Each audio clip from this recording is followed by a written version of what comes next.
जय माता की। चैत्र नवरात्रि का तीसरा दिन है आज। चैत्र नवरात्रि के तीसरे दिन दुर्गा माँ के चंद्र घंटा रूप की पूजा की जाती है।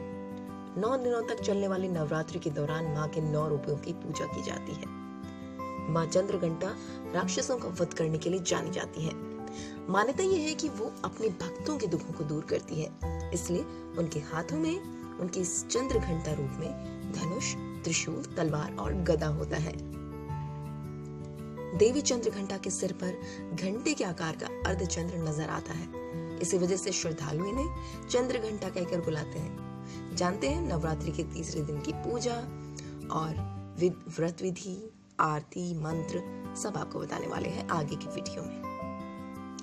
नवरात्रि के तीसरे दिन माता दुर्गा के चंद्र घंटा स्वरूप की विधि विधान से इस मंत्र ओम देवी चंद्र घंटाय नमः का जाप कर आराधना करनी चाहिए।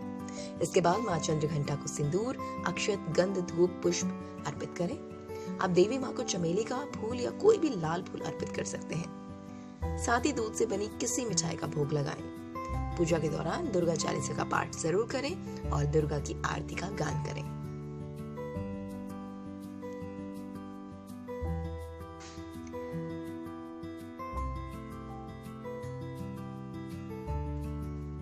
आइए अब माँ चंद्र घंटा की कथा सुनते हैं।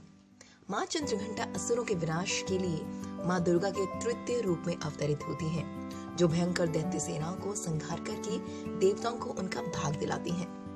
भक्तों को वांछित फल दिलाने वाली हैं। आप संपूर्ण जगत की पीड़ा का नाश करने वाली हैं, जिससे समस्त शास्त्रों का ज्ञान होता है। वो मेधा शक्ति आप ही हैं। दुर्गा भवसागर से उतारने वाली आप ही हैं। आपका मुख मंद मुस्कान से सुशोभित, निर्मल पूर्ण चंद्रमा के बिंब का अनुकरण करने वाला और उत्तम सुवर्ण की मनोहर कांति से कामनीय है। तो भी उसे देखकर महिषासुर को क्रोध हुआ और सहसा उसने उस पर प्रहार कर दिया। ये बड़े आश्चर्य की बात थी कि जब देवी का वही मुख क्रोध से युक्त होने पर उदयकाल के चंद्रमा की भांति लाल और तनी हुई बोहों के कारण विकराल हो उठा, तब उसे देखकर जो महिषासुर के प्राण तुरंत निकल गए, वो उससे भी बढ़कर आश्चर्य की बात है, क्योंकि क्रोध से भरे हुए यमराज को देखकर भला कौन जीवित रह सकता है। देवी आप प्रसन्न हो। परमात्मा स्वरूपा आपके प्रसन्न होने पर जगत का अभ्युदय होता है और क्रोध में भर जाने पर आप तत्काल ही कितने कुलों का सर्वनाश कर डालती हैं।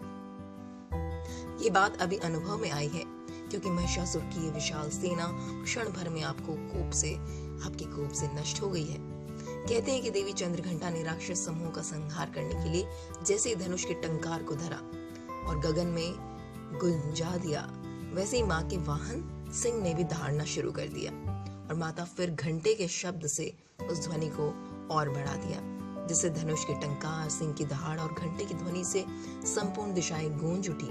उस भयंकर शब्द और अपने प्रताप से वो दैत्य समूह का संहार कर विजय हुई।